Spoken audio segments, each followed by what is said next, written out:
A regañadientes Landon le alargó el cripte, Silas dio un paso al frente y lo cogió. Los ojos rojos le brillaban con la satisfacción de la venganza. Se metió el cilindro en el bolsillo del hábito y se apartó sin bajar el arma. Tevin notó que su mayordomo le pasaba el brazo por el cuello y empezaba a retroceder, llevándoselo consigo y sin dejar de clavarle la pistola en las costillas. Suéltelo, exigió Landon. Nos llevamos al señor Tevin de paseo, dijo Remy sin detenerse. Si llaman a la policía lo mataremos, y si intenta algún truquito también. ¿Está claro? Llévenme a mí y déjenlo a él aquí, les pidió Landon con la voz rota por la emoción. Remy soltó una carcajada. Creo que eso no va a poder ser. Él y yo tenemos una relación tan bonita. Y quién sabe, a lo mejor nos acaba resultando útil. Silas había empezado a retroceder sin dejar de apuntar a Landon y a Sophie. Remy ya estaba cerca de la salida y seguía tirando de Tevin, que iba arrastrando las muletas. La voz de Sophie sonó firme. ¿Para quién trabajan? La pregunta despertó la sonrisa de Remy. Le sorprendería saberlo, Mademoiselle Neveu. La chimenea de la sala ya estaba apagada, pero Cole en el chateo Billet caminaba igualmente de un lado a otro frente a ella, mientras leía los faxes que le había enviado la Interpol. Aquello no era lo que esperaba. André Verne, según las fichas oficiales, era un ciudadano modelo. No tenía ningún antecedente policial, ni siquiera una multa de aparcamiento. Educado en un buen liceo y formado en la Sorbona. Se había licenciado cum laude en finanzas internacionales. Los de la Interpol decían que su nombre aparecía de vez en cuando en la prensa escrita, pero siempre en términos elogiosos. Al parecer, aquel hombre había colaborado en el diseño de los parámetros de seguridad que hacían del Banco de Depósitos de Zúrich uno de los más modernos del mundo en cuanto a sistemas electrónicos de protección. Los registros sobre las compras realizadas con sus tarjetas de crédito mostraban un gusto por los libros de arte, los vinos caros y los discos de música clásica, principalmente de Brahms, con la que por lo visto se deleitaba gracias a un equipo de sonido de última generación que se había comprado hacía unos años. Nada de nada, suspiró Cole. La única voz de alarma de la Interpol aquella noche la habían despertado unas huellas dactilares que al parecer eran del mayordomo de Tevin. El agente de la policía científica estaba leyendo el informe, cómodamente sentado en un sillón que había al otro lado de la sala. Colin miró en su dirección. Algo interesante, el analista se cogió de hombros. Las huellas corresponden a Remy Legolet, que tiene antecedentes por delitos de poca monta. Nada serio, parece que los expulsaron de la universidad por trucar teléfonos para ahorrarse el dinero de las llamadas. Más tarde fue acusado de varios hurtos, robos en casas, se escapó del hospital cuando iban a hacerle una traqueotomía de urgencia. Levantó la vista del papel y soltó una risita burlona. Es alérgico a los cacahuetes. Cole asintió y recordó que una vez había participado en una investigación porque un restaurante había olvidado poner en la carta que entre los ingredientes de una salsa figuraba el aceite de cacahuate. Un cliente desprevenido había muerto por shock anafiláctico tras dar el primer bocado al plato. Seguramente Legaludé quiso entrar a servir en esa casa para evitar que lo descubrieran. El agente de la policía científica sonrió divertido, pues esta ha sido su noche de suerte. Cole suspiró. Está bien, será mejor que le reenvíe esta información al capitán Fache. Cuando la gente ya estaba saliendo de la sala, otro irrumpió en ella. Teniente, hemos encontrado algo en el cobertizo. Por la expresión de su rostro solo podía ser una cosa, un cadáver. No, señor, algo más inesperado, añadió tras un instante de duda. Se frotó los ojos y acompañó al policía. Entraron en aquel espacio cargado y oscuro y el agente se fue hasta el centro, donde había una escalera de mano que llegaba hasta el techo y se apoyaba en una especie de altillo que quedaba bastante por encima de ellos.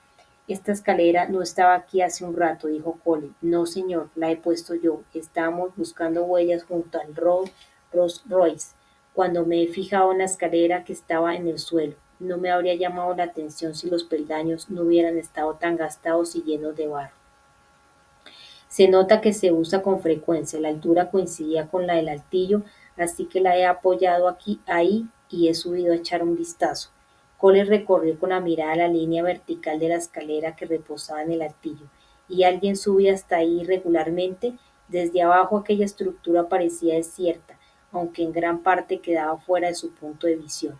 Otro agente de la policía científica se asomó y miró hacia abajo. Suba a ver esto, teniente, le dijo, haciéndole señas con una mano protegida con un guante de látex. Cole asintió cansado y se acercó a la base de la vieja escalera. Tanteó los peldaños más bajos para comprobar su resistencia. Era un modelo antiguo de esos que se hacen más estrechos por la parte superior. Cuando ya estaba arriba, por poco resbala con un peldaño muy desgastado. Vio moverse el suelo y más atento terminó de subir el tramo que le faltaba. El agente estaba esperándole y le ofreció la mano. Cole se le acertó y con su ayuda llegó al cantillo. Es por aquí, le dijo señalándole el fondo de aquel espacio inmaculado. Solo hay unas huellas. En breve sabremos a quién corresponde. El teniente entornó los ojos porque en aquella zona había muy poca luz. ¿Pero qué es esto? Ahí, en un rincón, había un equipo informático sofisticadísimo. Dos torres de CPU, un monitor de pantalla plana con altavoces, varios discos duros y una consola de audio multicanal que parecía disponer de su propio suministro de energía filtrada. ¿Por qué habría de venirse alguien a trabajar a un lugar tan apartado? Se acercó al equipo. Han examinado el sistema. Se trata de un centro de escucha. Cole dio un respingo. ¿De espionaje?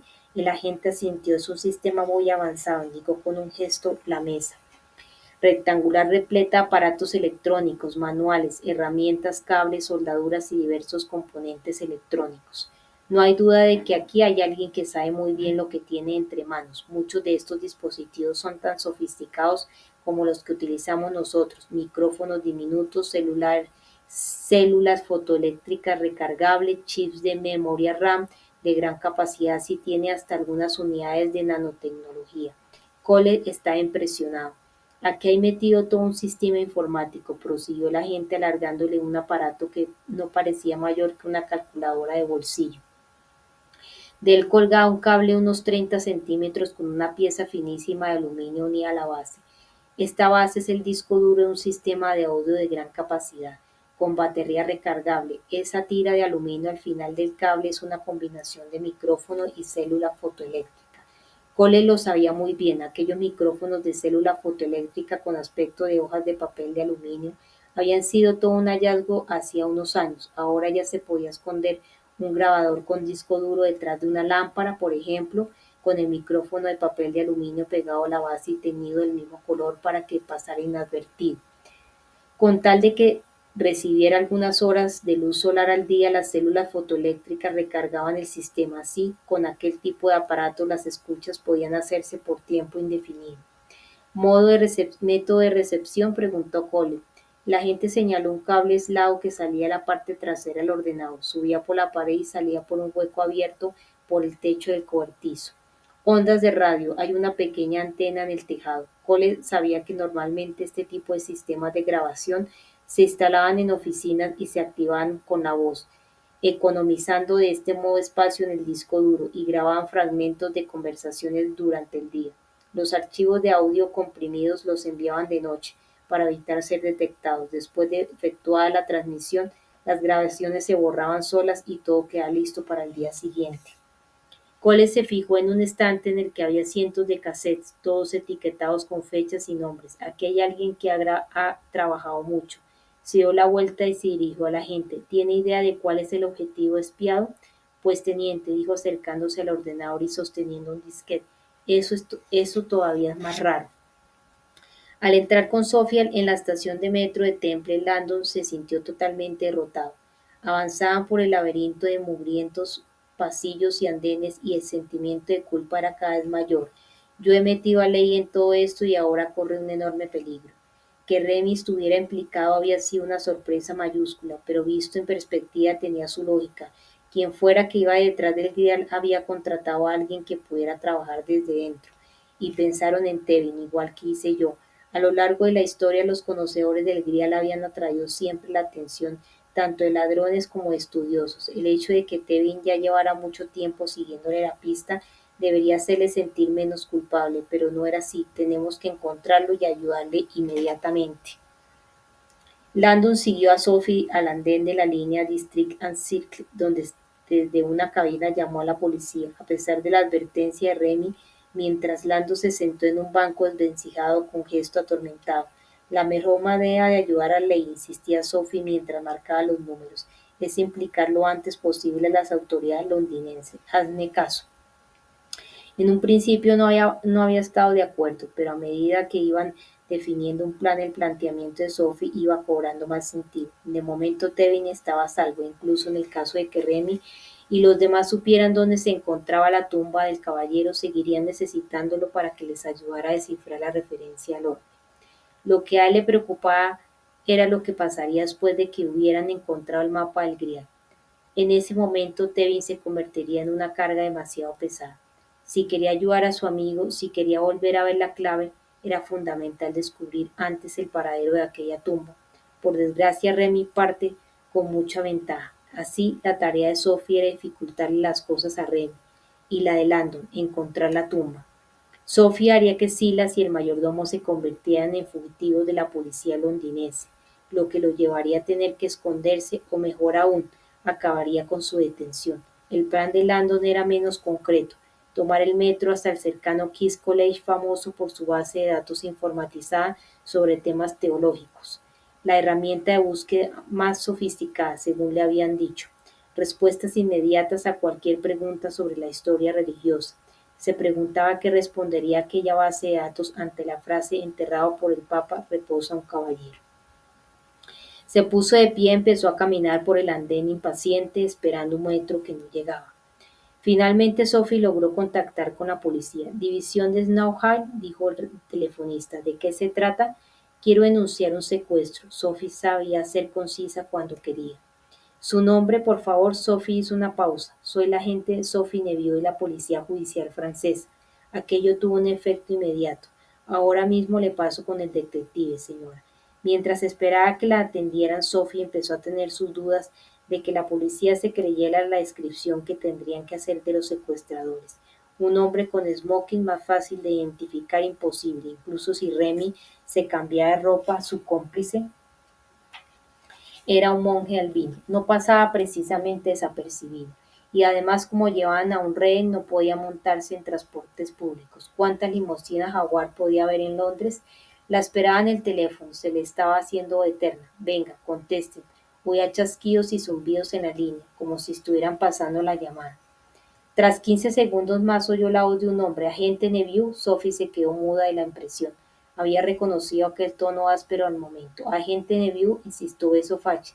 «¿Dónde diablos está metida?» Sophie seguía sin poder articular palabra. Al parecer, el capitán Fache había solicitado a la policía de Londres que le avisaran si llamaba. «Escúcheme bien», dijo el capitán. «Esta noche he cometido un error imperdonable. Landon es inocente. Se han retirado todos los cargos en su contra, pero aún así tanto él como usted están en peligro y tienen que venir aquí inmediatamente». Sophie no daba crédito a lo que estaba oyendo, no sabía qué decir. Fache no era los que se disculpaba. «No me había dicho», prosiguió Fache, «que Samuel era su abuelo. Estoy totalmente dispuesto a olvidar su insubordinación. La atribuyo al impacto emocional que debe haber vivido. Sin embargo, Landon y usted deben acudir lo antes posible a cualquier comisaría de policía de Londres para ponerse a salvo». «¿Y cómo sabe que estoy en Londres? ¿Qué más cosas sabe?» Sophie oía a lo lejos algo parecido a un taladro o a unas máquinas trabajando, y unos curiosos chasquidos en la línea. «¿Está intentando localizar esta llamada, capitán?» Ahora la voz de Fache se hizo más firme. «Agente Neville, a los dos nos conviene cooperar. Tenemos mucho que perder. Intento minimizar los daños. Esta noche he cometido errores de juicio, y si a causa de ellos muere un profesor americano y una criptóloga de la policía judicial, será el fin de mi carrera. Llevo varias horas intentando localizarla para protegerla». La estación se vio invadida por un aire caliente y el metro asomó la cabeza por el túnel. Sophie no tenía ninguna intención de dejarlo escapar. Landon debía estar pensando en lo mismo, porque se había levantado y se dirigía hacia ella. «El hombre al que debe perseguir se llama Remy Legadulet», dijo Sophie. «Es el mayordomo de Tevin. Acaba de secuestrarlo en la iglesia del Temple y...». «Agente Neville», gritó Fache mientras el convoy frenaba con estruendo. «No es un tema como para hablarlo desde una línea abierta. Vaya con Landon a la policía, se lo digo por su bien. Es una orden». Colgó y Landon y ella se montaron corriendo en el metro. La cabina inmaculada del Jaguar de Tevin estaba cubierta de virutas de acero y olía a aire comprimido y a gas propano. Besu Fache había echado a todo el mundo y estaba solo, sentado con su copa en la mano y la pesada caja de madera que habían encontrado en la caja fuerte de Sir Leigh.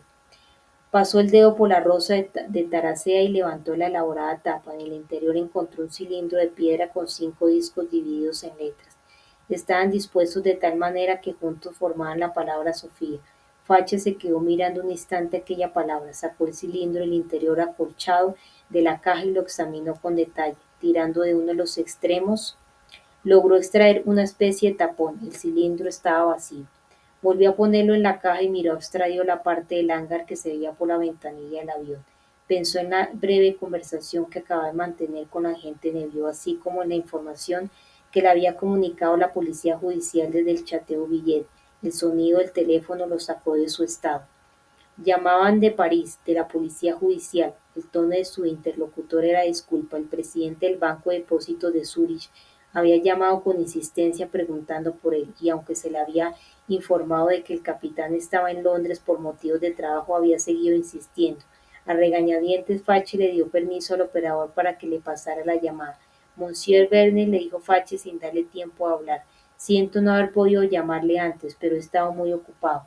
Tal como lo he prometido, el nombre de su banco no ha aparecido en los medios de comunicación. ¿Qué es lo que le preocupa entonces? Verne le explicó con voz nerviosa que Landon y Sophie habían extraído una pequeña caja de madera del banco y luego le habían convencido para que los ayudara a escapar. Entonces, cuando oí por la radio que eran unos delincuentes, paré el vehículo y les exigí que me devolvieran la caja, pero ellos me agredieron y me robaron el furgón. ¿Y tanta preocupación por una caja de madera?, preguntó Fache con la vista clavada en la rosa de la tapa. La abrió un poco y volvió a ver aquel cilindro blanco. ¿Podría decirme qué había dentro? El contenido es lo de menos, replicó Verne. Lo que a mí me preocupa es la reputación de mi banco.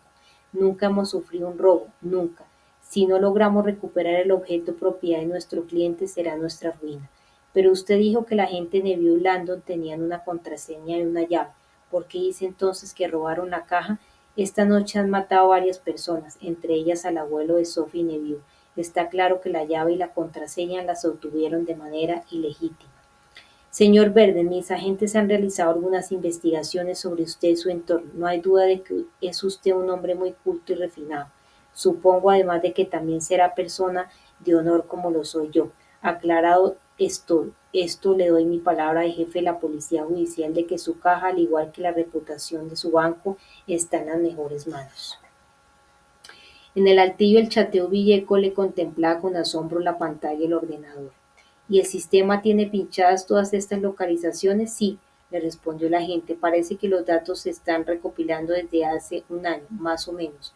Coley volvió a leer la lista boquiabierto. Colbert Sostaque, presidente del Consejo Constitucional; Jean Chaffee, conservador del Museo Yepomé; Edward Destrocher, archivero jefe de la Biblioteca Mitterrand; Jacques Sanuer, conservador Museo Louvre; Michel Breton, jefe del DAS, Servicios Secretos Franceses. El agente señaló la pantalla. El número 4 está claro. Cole asintió sin decir nada. Lo había visto al momento. A Jacques Sanuer lo espiaba. Volvió a echarle un vistazo a la lista.